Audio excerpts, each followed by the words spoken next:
सेमिलीगुड़े नुआ बसस्टाण्ड उद्घाटन कले मुख्यमंत्री नवीन पट्टनायक भर्चुआल माध्यम बसस्टाण्ड टी उद्घाटन करछन्ति।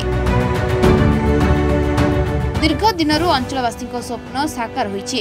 6 कोटी टंकार व्यवधान रे 2.6 एकर जमी रे निर्मित बसस्टाण्ड रे 2टी प्लाटफर्म, 2टी फाटक, रंधा घर, दोकान घर, ड्राइवर विश्राम घर, महिला एवं पुरुषों पई शौचालय, बसस्टाण्ड कार्यालय, 2टी टिकेट काउंटर, पीवा पई शुद्ध पानीय जल व्यवस्था परी अनेक सुव्यवस्था होइछि। एबे सेमिलीगुड़ा बसस्टाण्ड उद्घाटन होइथिबारु अंचलवासी बेस खुशी अनुभव करिसन्ते। माननीय मुख्यमंत्री सेमिलीगुड़ा म्युनिसिपालिटी सुनाबड़ा म्युनिसिपालिटी और सेमिलीगुड़ा ब्लॉक में आम बसस्टाण्ड शुभ उद्घाटन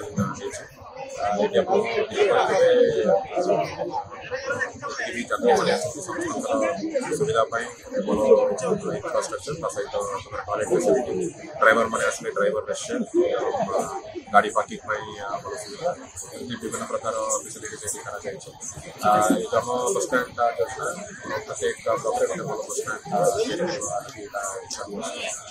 एवं ये लक्ष्मी बस स्टैंड तार गोटे टर्मिनाल हिसाब से काम आशा एवं विश्वास ये पदक्षेप जो आगामी दिन में भल भाव व्यवहार एवं सुविधा